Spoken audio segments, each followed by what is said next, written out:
And then once we're actually through all the material, it'll just be doing skills checks and getting all that stuff knocked out. And some of you are in pretty good shape for skills checks, and some of us are not in really good shape, and we need to do some skills checks.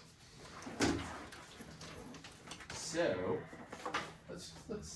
we got two things to talk about today. One's kind of short.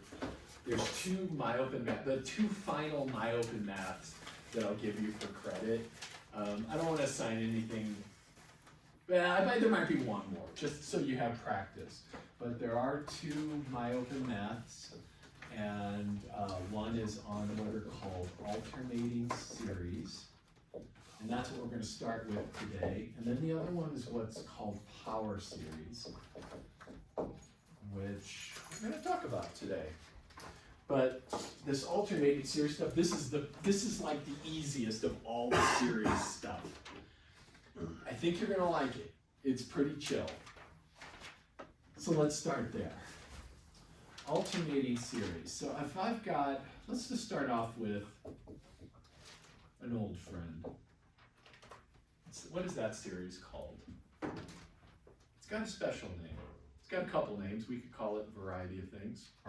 Harmonic series. Yes. So this is. And one of the things I want to suggest to you, and I've seen people missing stuff on the series questions because they weren't writing out what the series looked like. So this is 1 over 1 plus 1 over 2, 1 over 3, 1 over 4, on up. They've known about this series for a long, long time. And this series is a P series with P equals 1, so we know it diverges because P is less than or equal to 1. That's what P series does for us. This is that boundary line between convergent ones and non-convergent and divergent ones. So this thing just adds up. If you keep adding this up, it adds up to infinity. But what if I did this to it, and I put a minus 1 to the n plus 1 over n on it? So now let's write out, what does this series look like? When n equals 1, the exponent on the negative 1 is 2. So it's a plus 1 over 1. When n is 2, then that's negative 1 cubed. So it's negative 1 over 2. And then can you see that this is just going to flip plus minus every time that power goes up? You start to get used to seeing these things. So we got this series here. I'm going to put minus plus forevermore. So this is called the harmonic series, as Leo told us. This is called the alternating harmonic series.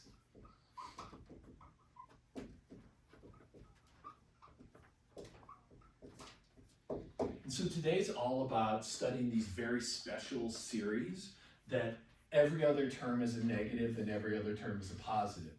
So they are alternating. This alternating means alternating sign is what's alternating. So your plus, minus, plus, minus, plus, minus, or minus, plus, minus, plus. Doesn't really matter where you start. But every other term is a negative. Every other one between those is a positive.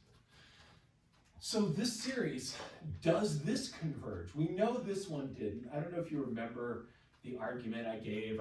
I showed that this was remember how I kind of grouped these, and so this was, or grouped these were each greater than a fourth. So there's 2 of them, so this was greater than a half.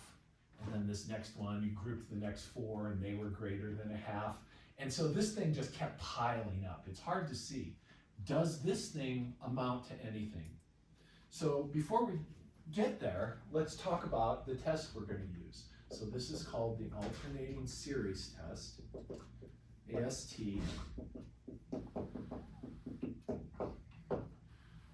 When you're doing these series, when you're on the skills checks and you're answering, does this converge or diverge?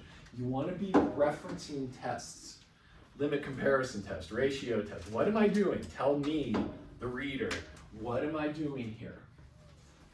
So when you have an alternating series, this is probably the one you're going to use. It basically says this. We've got some series, and I've got minus 1 to the n, and then I've got this u sub n part. So this is the alternating part, and then this here, the u sub n's are not alternating. So these are not alternating. Bless you. So for example, over here, in this series, even though and this could also be, I'll put this here in case that would help. That could also start like that.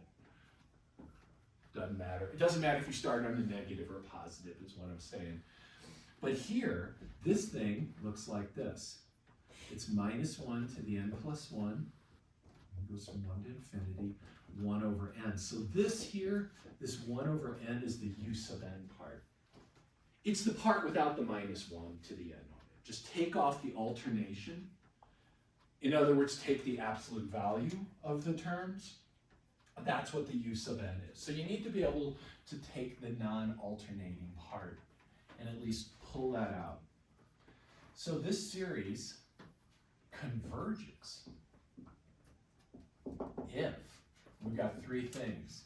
First off, we've got those u sub n's are all not alternating themselves. If I had like minus 1 to the n, and then I had some weird thing like this there, sine of n, this thing could be changing signs. This could be getting positive or negative. I don't know. This is a weird ass series. So what I'm saying is, after I take off the alternation, this thing doesn't change sign. That'll always be the case for you. And then we have u sub n is decreasing. So in other words, u sub n is greater than or equal to, and we can put equals here, u sub n plus 1. So each term, as you go down, becomes less in magnitude. So each subsequent term, we'll talk about how to show that, gets smaller. Or stays the same, but for us, getting smaller is going to be the thing. And then this is going to be easy. This I'm going to make easy for you pretty much. And then this will be the one where you have to use some calculus, that the u sub n's die out. They have to die away.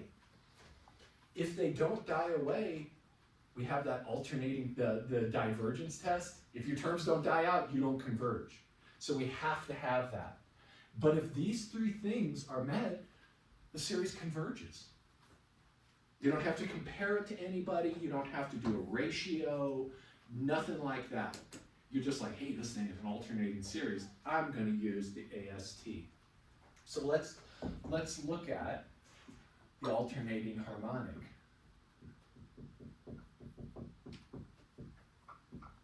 You might be able to even answer this question already. You can kind of like pull the parts out.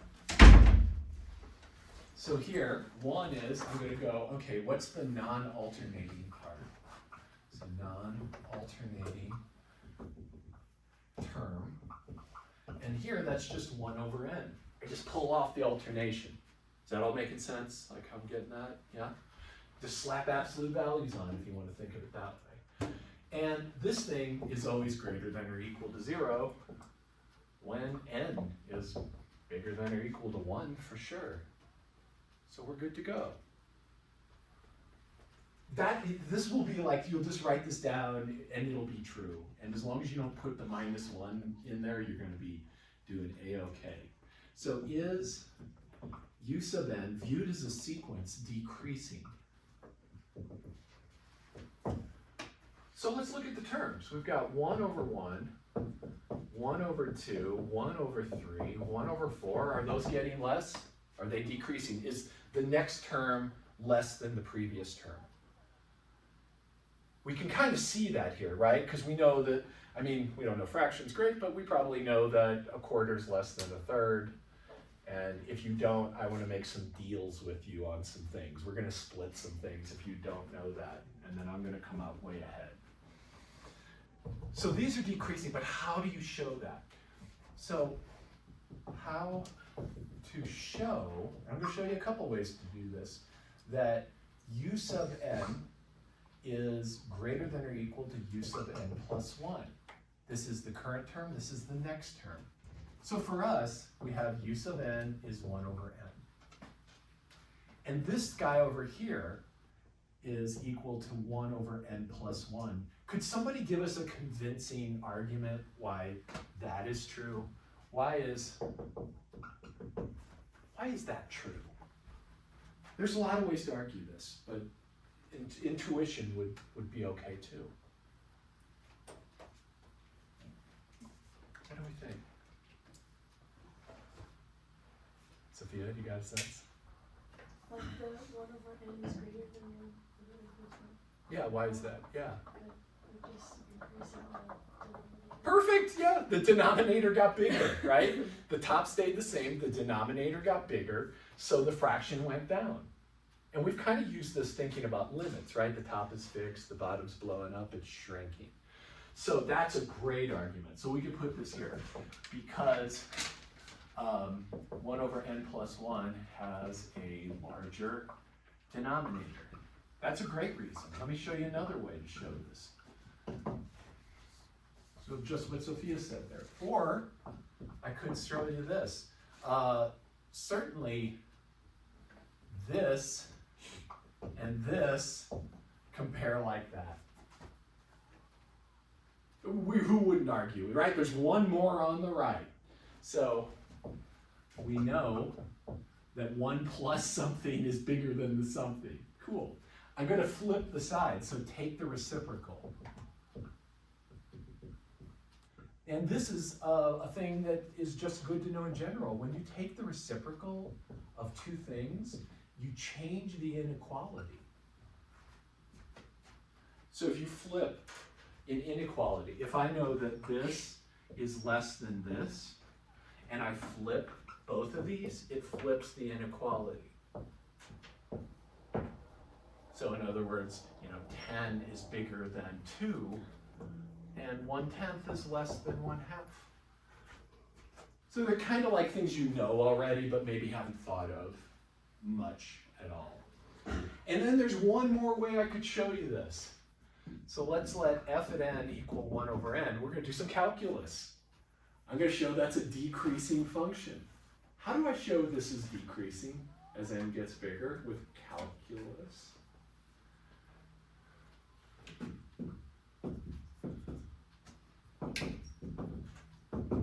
How do you show functions decreasing using Calc 1? Boy, the eyes are dropping away. What do you study in Calc 1? Derivatives. Derivatives. So yeah, Leo, there you go. What about derivatives tells me if something's decreasing? So first derivative, how do I use that? It's the rate of change. It is the rate of change. So Yeah. Like the derivative of acceleration and velocity. Derivative of velocity is Yeah. When is the decreasing? So when do you have when you have an acceleration and a velocity, what is your acceleration when your velocity is decreasing? negative. Negative, that's it. So negative. So when I have a negative rate of change, if f prime of n is less than 0, then f is decreasing. Remember that now? First derivative? Take your first derivative. Everybody's remembering this, more or less, and if you aren't, I'm not going to push on you. So what is the derivative of that guy? Let me help power rule it. See how ready I am to write? What am I going to write? Negative 1 over n squared. I like it, thanks. Cool. Negative 1 over n squared, yeah. Is that negative when n is anything except 0? What's 1 over n squared? Is that positive or negative? That's positive, right? Because it's squared. So no matter what n is, this is positive. When I slap the negative on it, this thing is negative. So this is less than 0 whenever n isn't 0. So that means your function is decreasing. F is decreasing as n gets bigger. So that's another way to show this. I would like any of these. You hear me? I take even this one here. This is great. It's like intuitive. But give me a reason. Your favorite reason. Any reason. Just address it so I don't have to go, why? Because I will say that. And don't make me put pass-ish on your thing. I'll probably pass you, but I'll put pass-ish on there. So, what do we got here? We've got 1 over n is our non-alternating part. It is decreasing. Yes, we just showed that. And then, last thing I got to check is what is the limit of the u sub n? It's the limit of 1 over n as n goes to infinity. And what's that? What's that critter? 0. Thank you. That is 0. Because that top is fixed, that bottom's blowing up. And people, are you trying to read what I wrote down there, Mia? Yeah. Godspeed. Wait, can you read up to here even? Just the last line. Okay, it says implies, so there's an arrow. F is decreasing as n gets bigger. Okay. Does that help? Yeah. Okay. It's not easy. It ain't easy up here in front even, like just sitting in front of it. I think Quinn can barely see it. Yeah. I mean, I can barely see it. So, because of this, so we've got all 3 conditions met. This one is just easy. Just pull off the -1 to the end. This will always be, I'm always going to give you this. Like basically, I'm going to give you alternating series that basically converge, unless it's, this part will go down. I'm not going to, just know, this will work. This will work. Let's just do school psychology. Not in the wild, but in this class, that'll work, that'll work. You just have to really show me that. And check it, because that might not happen. So let's take a look at a few things right after we summarize. So this converges by the alternating series test. And I've checked these 3 things.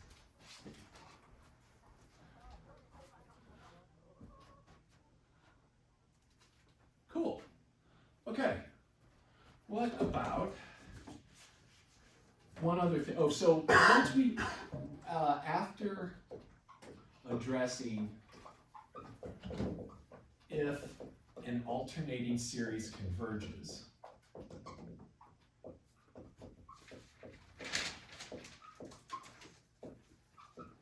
if it converges, we have another question to ask. Then we check to see if it's absolutely convergent. We check to see if it is absolutely convergent. And that just means take off the alternation. So just the u sub n series, i.e.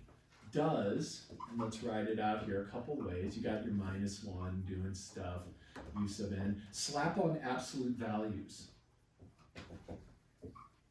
So this is absolute value, which is just this with no alternation. So remove the alternation and ask the same question again.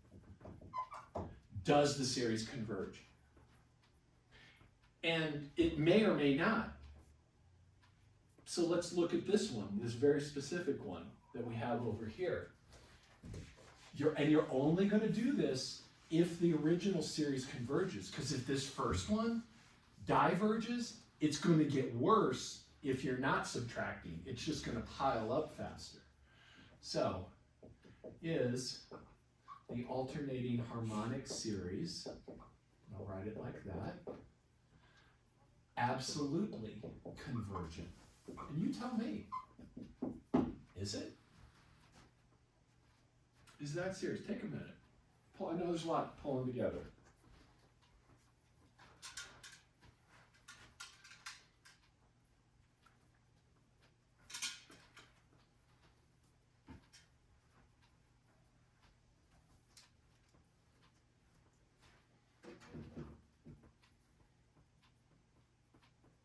And I didn't finish the sentence, converge, as I watch people write what I've written up there.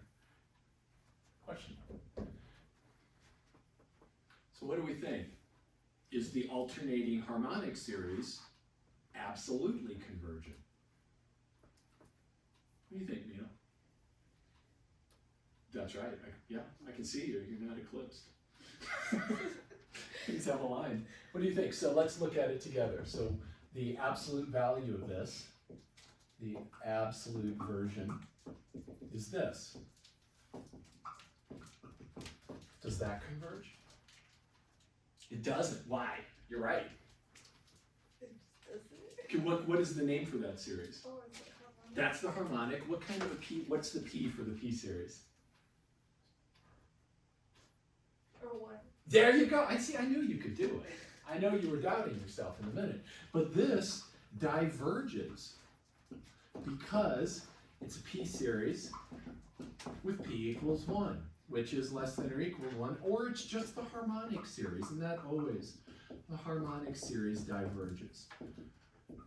If you walk out of this class with something stuck in your brain crawl, have it be that.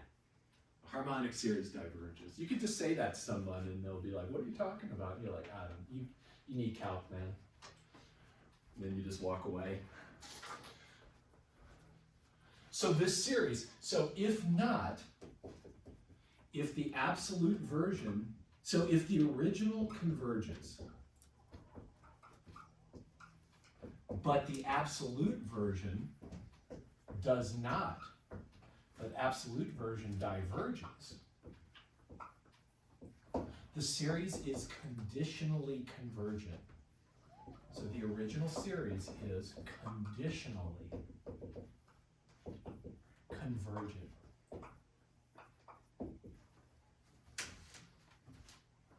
If you are not absolutely convergent, you are conditionally convergent. So this series is conditionally convergent.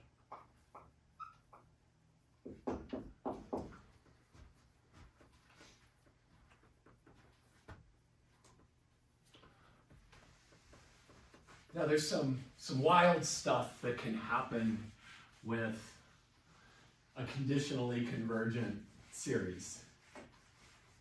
And I'll tell you, it's not going to make sense what I'm about to say, but it's true. And it's weird. And I don't know that I even understand it fully. But, fun fact, fun, weird, wild fact. A conditionally, this is pretty advanced stuff, convergent series can be rearranged. And this is one of those strange things that happens. It's about as strange as the stuff we looked at the very beginning with the Ramanujan weird series play. It can be rearranged to add up to any number you want.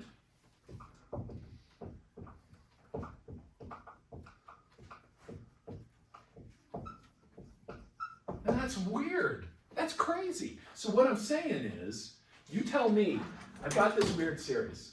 So we got this guy here. Here's our original. That's the alternating harmonic.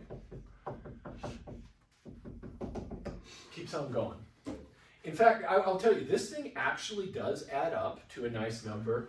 We know we can add it. We can work this out, and we'll probably see this maybe Monday for our last day of stuff. This adds up to the natural log of 2, which is kind of surprising. That's a lovely number-ish. It's like 0.7 or something like that. But I can take this thing, and if I rearrange, so e.g., I don't even know, but a rearrangement would look like this. A rearrangement would be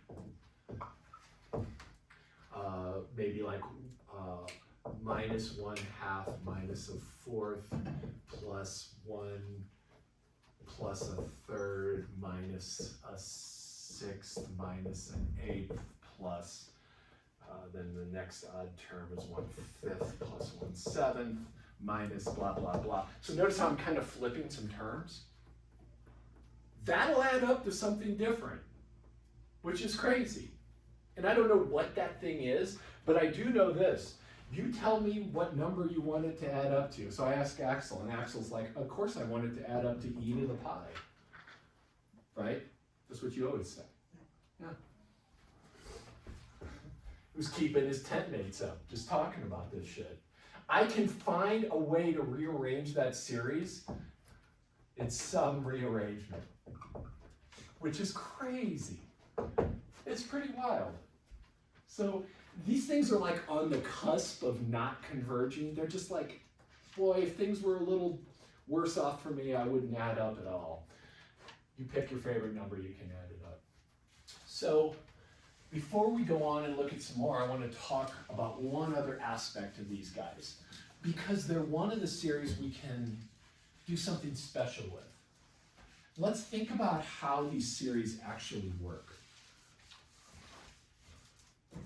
So here's a nice visual for an alternating series. So let's write them out. So I've got U1 minus U2 plus U3 minus U4 plus U5 minus plus forevermore. And those U's are positive quantities because the alternation is the negative stuff that I'm tossing in there. So you can make a picture for this. You can say the first one, here's U1, this is the number line. So this is the real numbers. I'm going to put U1 right there. Actually, sorry, starting a little further over this way. There's U1. So this is the first partial sum, U1. The second partial sum is S2, and it's just the sum of these guys, so it's U1 minus U2. Well, check it out. U1 minus U2 says just go backwards U2 units, and there's U1 minus U2. I'm going to call that S2, second partial sum. And then what happens, what's S3? Which direction do I move for S3? To the right, because I'm adding, right? So S3 is U1 minus U2, so where we're at, but then we add on U3. So I'm going to move to the right. Now here's where it matters that these guys are getting smaller in magnitude, because when I move plus U3 over to here to get the third partial sum, I fall short because these things are getting smaller, so I don't move as far. And then I go back. The next one is going to be minus U4 plus U5 minus U6 plus U7 minus blah, blah, blah. And you narrow in on the sum. So a couple things we can say is that the sum will be somewhere in between U1 and U1 minus U2. Or the true sum is somewhere between here and here. The true sum is between any of these two things, two steps that we made. So the true sum is always between the current partial sum and the next partial sum.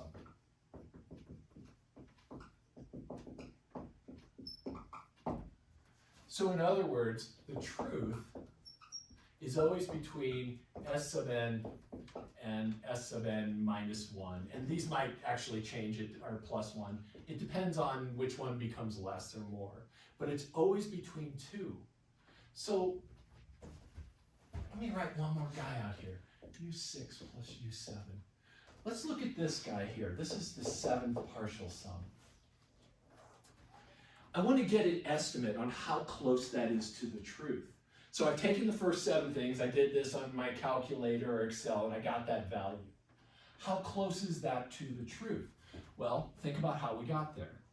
We had S1, which was U1, and then U2, U1 minus U2 is here, and then U1, then we plus U3, minus U4, plus U5, minus U6, plus U7. So right there, is my partial sum of 7 things. Now where am I going to move? I'm going to move to the left. But that means the truth is this thing here is within the next element, U8, of the true value. Because U8 is just the distance I go back. So in other words, if this is S7, here's S8, it's right here, and this distance was U8. So the next term is how far away you are from the truth. Let me make it solid with our harmonic series. And I might need someone to actually get that value for us.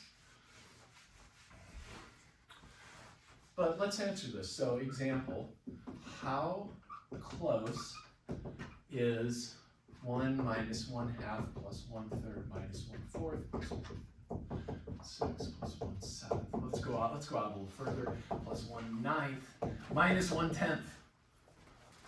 How close is that to the true value? Now there's infinitely many things out here. But I know that this is within the next element, 1/11 of the truth. Because that next element, so right here, this takes me to that minus 1/10, and then I'm going to add on, so if this is my S10 right here, where's the truth? Well, the next term says add on plus 11, 1/11. So this would be S11, and my truth is between these two. This is how close, this is my error term on how close I am. So this sum is within 1/11 of the true value. So I need a couple friends here to help me out. First off, what is the actual true value? What's the natural log of 2? Anybody crank that out? See, now Emily has to do it. 0.69314718. Okay, all right. Okay, you got that too, Emily. Mhm. What was the next digit, Leo? 31. 3-1, thank you. So, and then blah, blah, blah, right? Could someone, this is a bigger request. Could someone do this for us? So take one, like you guys are looking at me like I'm asking you to like take your liver out with a spoon, but it's just do like those simple things. 0.6456. Okay, sorry, okay, awesome. So, what was that, Leo? 0.6456. 0.6456. Awesome. Pretty close to that. Not great. And what is 1/11? Oh, that's like 0.0909 repeating. cool. So notice this, that our approximation is S10 equals 0.6456 and some change. And so our error is less than or equal to 1/11, which is equal to 0.090909. What is our true error? So this is our upper bound, but what is our true error? So in other words, this minus this. True error equals upper bound 0.0.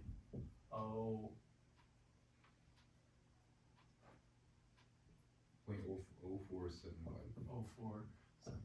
Cool. So this is a pretty big upper bound on the error, right? Like we're way within that realm, but we can get an estimate on it. And let me show you how I could use this. So here's the true error.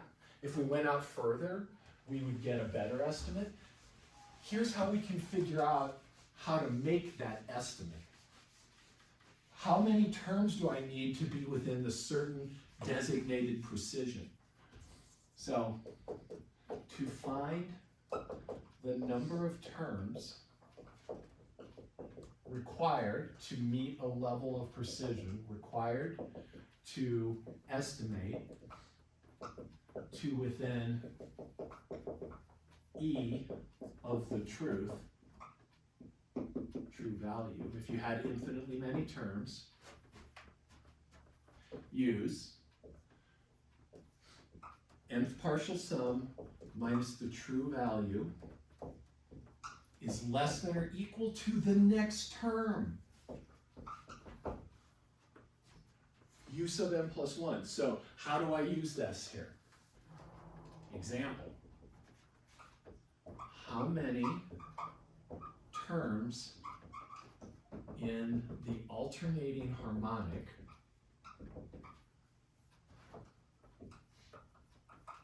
are needed to estimate our true value, which is natural log of 2, the truth, to within something better than we've got, let's say 0.001, 1/1000th of the truth. That's a question. So here's how I do it. I take this thing up here. So I'm going to write this out, nth partial sum minus the truth, t, is less than or equal to the n plus first term. And I just have to write this out. That's 1 over n plus 1. We've got the formula for these guys. We just grab it, put a plus 1, n plus 1 in instead of an n. And so this I'm going to set less than or equal to my given tolerance. So this is the given error bound. Error bound. And now we're going to have fun because I want to see how you can solve. I want to see you solve this inequality. Please solve. Please. What's n? And I just feel like you probably haven't solved inequalities in a long time. So does anybody have any tips on how I could solve this? Maybe we should talk about it. How do you solve an inequality like this? How do you figure out? Trial and error is one way, right? But boy, that sounds painful. N is 1. Oh shit, that's a half. N is 2. Oh shit, that's a third. That's not it. That sounds painful. How can we just knock this out? Multiply by the reciprocal. Yeah, or take the reciprocal. Yes, so take the reciprocal of both sides. Yes, exactly. Or cross multiply and then do all this stuff. Yeah, reciprocal sounds so much better, right? So reciprocate. And so this becomes n plus 1 over 1. This becomes 1 over 1,000th. And what happens to the inequality when I reciprocate? It flips, indeed. Thank you. So now I work this out. This is what? 1,000. 1,000, perfect. So that's 1,000. So n plus 1 has to be greater than 1,000. So n just has to be greater than 999. So I just have to get 1,000 terms. That would suck. Unless I had Excel or a piece of Python code or something. Or God help you if you program in Java. I'm sorry. So we need at least 1,000 terms. No one's sitting around for that shit. That's Code Town. That's why we have robots that are our servants, and we make them do all the things that would take us forever. So let's do an example together. And I think I'm going to keep today chill. We're just going to do this. I was thinking about introducing something else. We'll just do that on Wednesday. Why rush? Right? This will be enough for today. Right? Everybody be cool with that. Sophia, you want more? Okay. All right. Just wanted to make sure because you can do that. Now that you're feeling better, I guess you just can't get enough math. All right, so now your turn. I'm going to give you 2 questions, so we got 2. Does this, let me fix it, sorry. Oh, I'm going to make life a little bit better. Oh,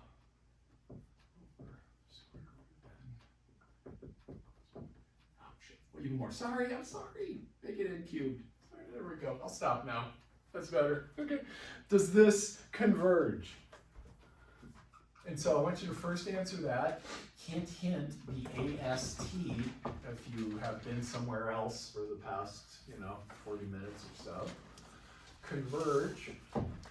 Does it converge absolutely? Take a minute and help your brain process this. I'll walk around and help if you need it.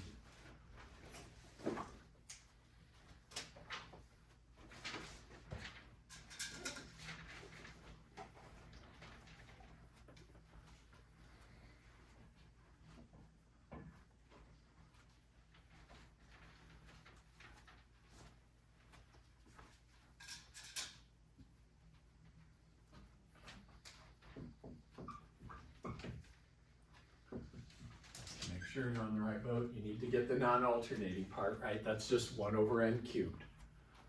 That's where all your work is going to go into answering this question, this first question. And I guess the second one as well. No one out there can help you. Oh man, somebody ripped me in final evaluations one year because I said, I was doing something on the board and someone said, Jesus. And I said, no, that's no fair. Jesus can't help you. You can't cheat. And someone got really upset because I said Jesus couldn't help them with math. And I was like, I'm not saying Jesus can't do math. It's called cheating if Jesus helps you with your math in class. I mean, for crying out loud. But yeah, they wrote me a bad evaluation because of that. It's stuck in their craw. They held it the whole semester. And seriously, let Jesus worry about some other stuff. There might be more important things.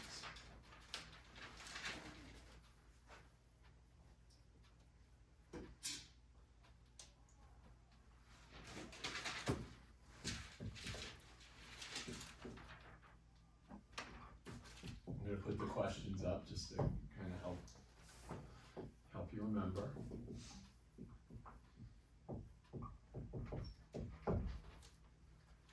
We need all 3 of those things for this to fly.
How do we feel about the decreasing part? Are we decreasing?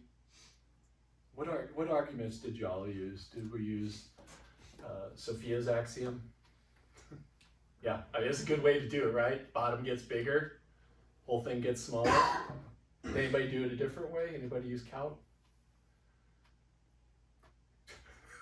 No one did. But we could, if we wanted. If I just said f of n is n to the negative 3, look how I just want to show you how easy this is. Negative 3 n squared. So it's just a negative number, right? That's negative 3 over n squared. That's not too painful. So that's less than 0, so decreasing. That's also a great way. Just want to remind you that calc is something you know and you can do and use it. So with this, we could say, yeah, the bottom gets bigger, just write that little sentence or something like that, or you could do that other thing that I did, that would also work. So we got that, yes, it is greater than or equal to 0. Is this true? Yeah. Why, Quinn? Tell me, what's the reasoning? You're right. Because the numerator is fixed and the denominator blows up. Beautiful. Fixed numerator, bottom blowing up, goes to 0. Perfect. Yes. And then I would say, well, this person has clearly, clearly done the alternating series test, so the series converges. Yay! Isn't that lovely and easy? Not bad. Really not bad. So on the alternating series skill check, don't do anything else. Like I've been warning people, like Quinn and I were talking, and Quinn doesn't do it, but I was warning Quinn, when it says use substitution, you use substitution, right? Don't do other weird stuff. Sometimes people don't even read the titles of these things. So the alternating series one, this is all you do. This is it. Now, does this series converge absolutely? So does it converge absolutely? If I can spell that.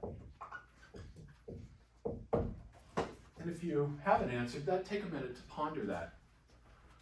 And you also need a reason.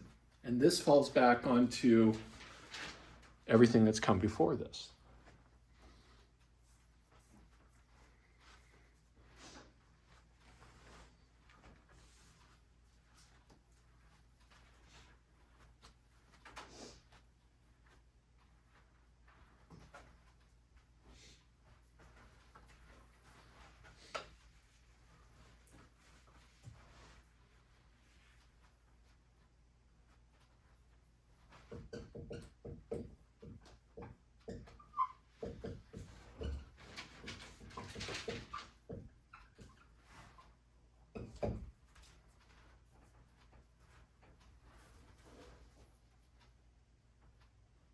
And that's kind of one we should be able to look at and answer. Because what kind of a series is that? P series. And Sophia, does that converge? What's P here? P is 3. And so this does converge because P is bigger than 1. So yes, it's a P series with P equals 3. And don't leave it like this. Right? Because that'll screw you up. That's not the P. The P isn't -3. The P is +3. You got to get it in that fractional form. A couple of folks made that mistake on the last skill check. So P series with P equals 3, since P is greater than 1, strictly greater than 1, it converges. So this series converges absolutely, which means its original also converges. Converges absolutely. And that doesn't mean like I'm totally absolutely sure that it converges. It means with absolute values on, sucker converges. Cool. Let's try one more. Let's answer another question then. This one, I don't even know what that adds up to. I haven't a clue. I don't know what this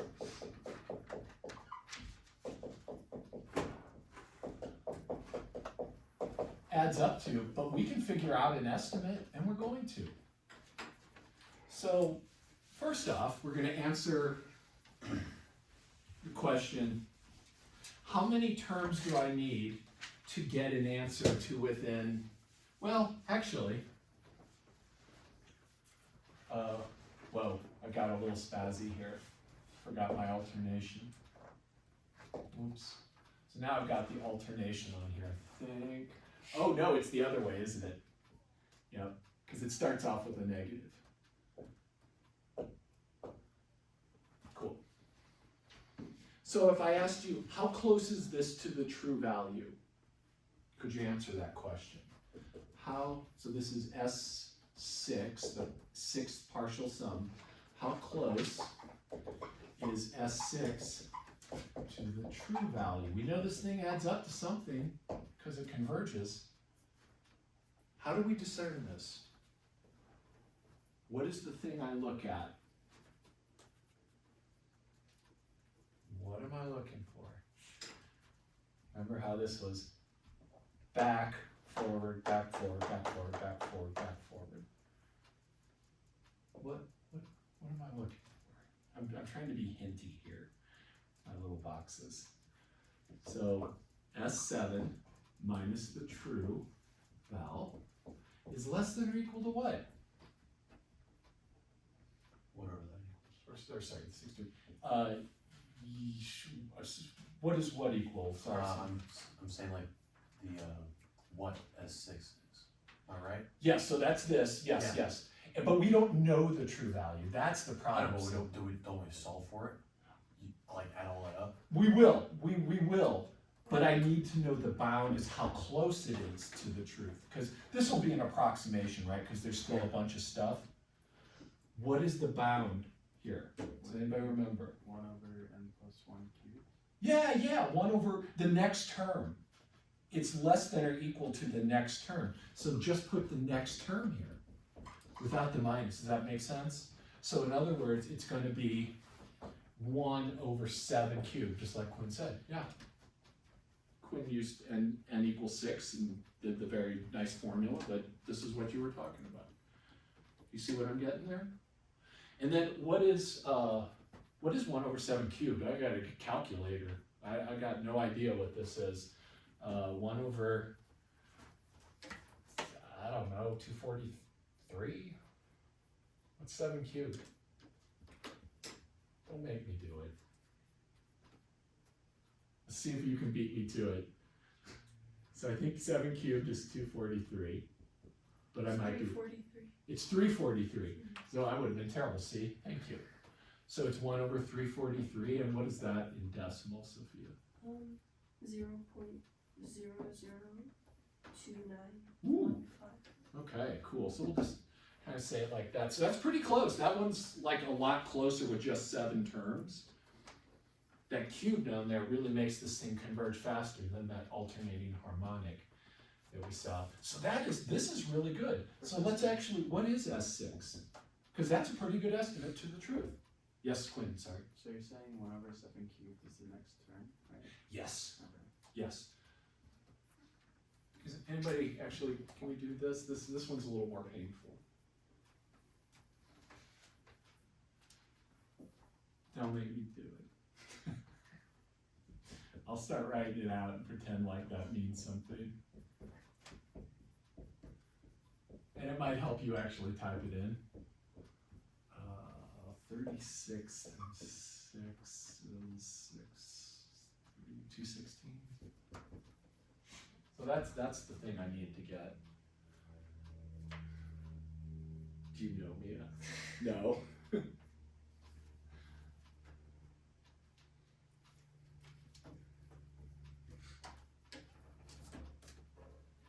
Oh shit. And this should have been a -1. So just whatever, if you're already going, just subtract 2 from your answer and it'll be fine. So if you already used the 1, because I was a bonehead, didn't put the minus. Just keep going. And if you subtract 2 from that, you'll get the answer.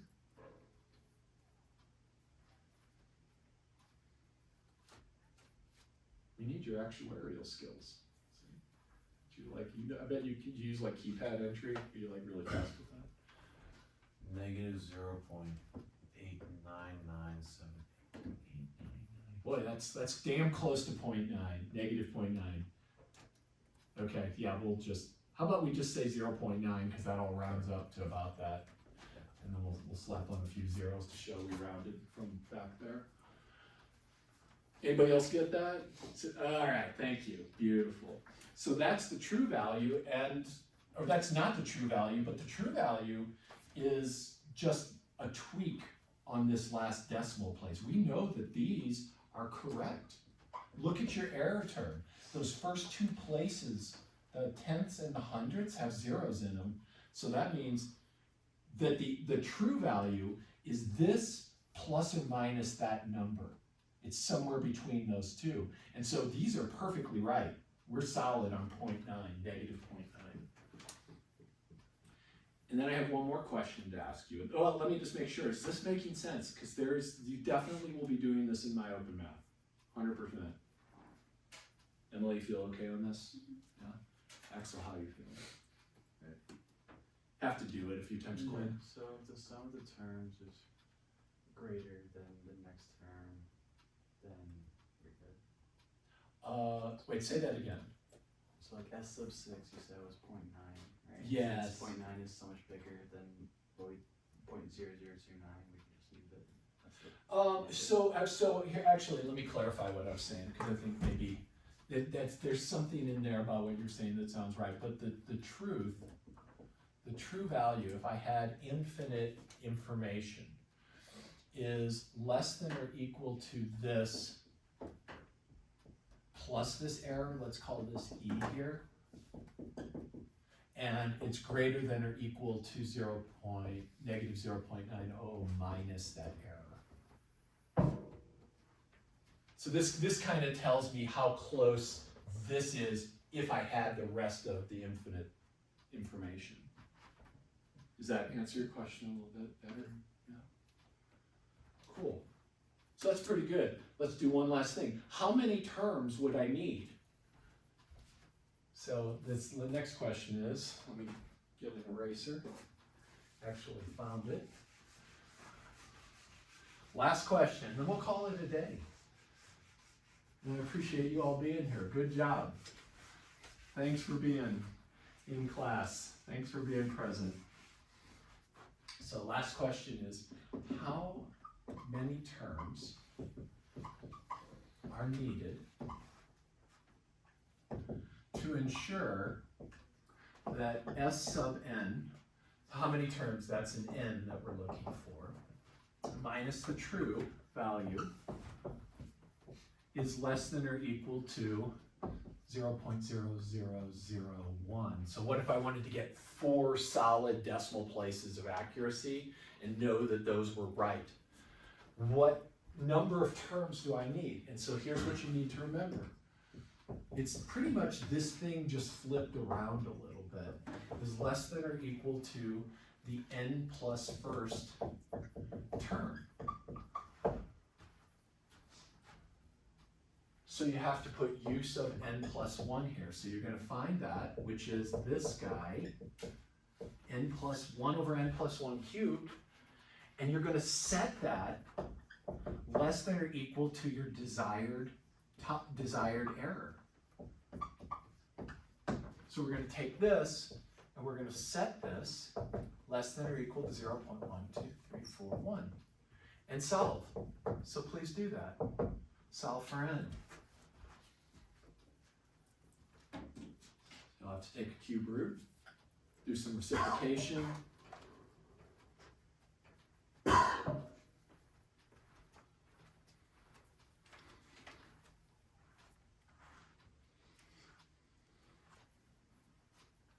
actually super curious. I bet it's not too many more terms. It might even be just a couple more.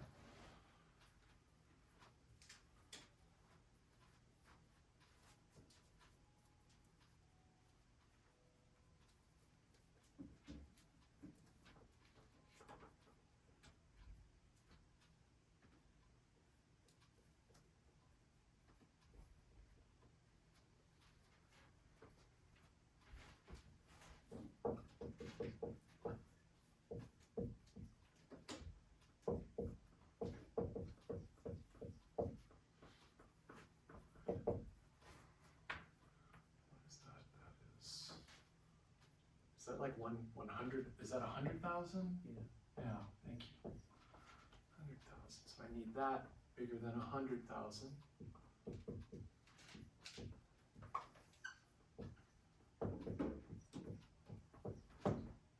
And I don't know what the cube root of 100,000 is. But you'll be able to find that.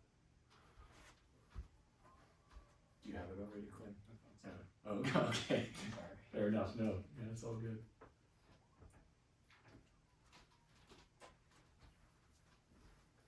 You got something, Emily? No, Not yet. Okay. No pressure. No pressures.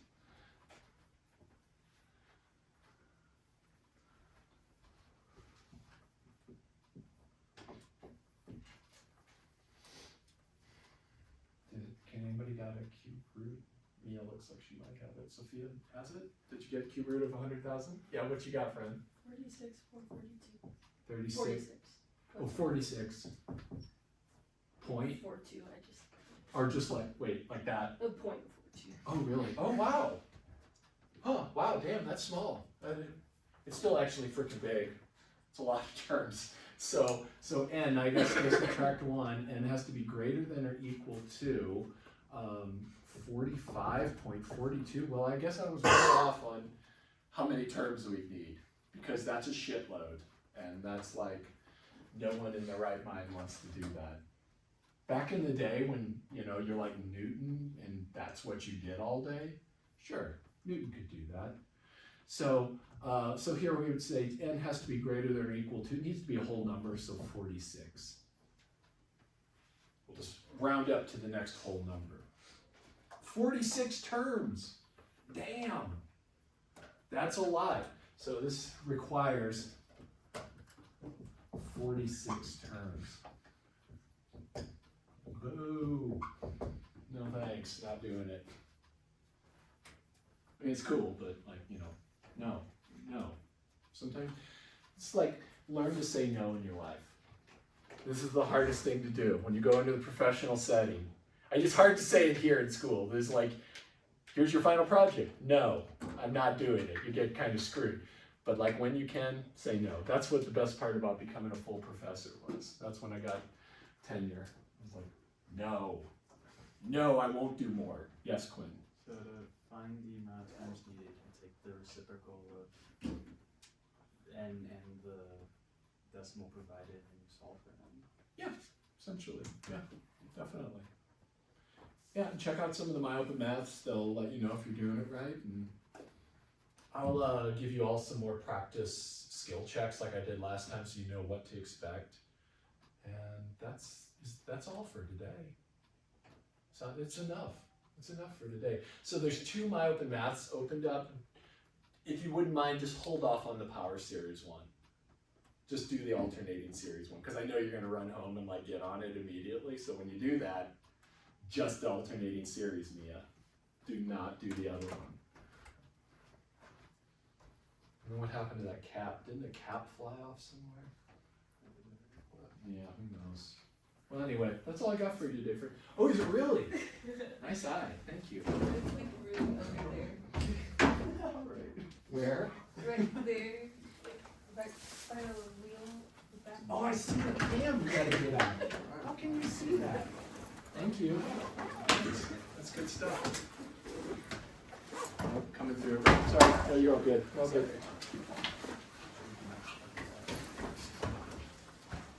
Well, I'm gonna work on some times for you or something. You should just walk about those if you want to, unless you already see it. Yeah, no, I.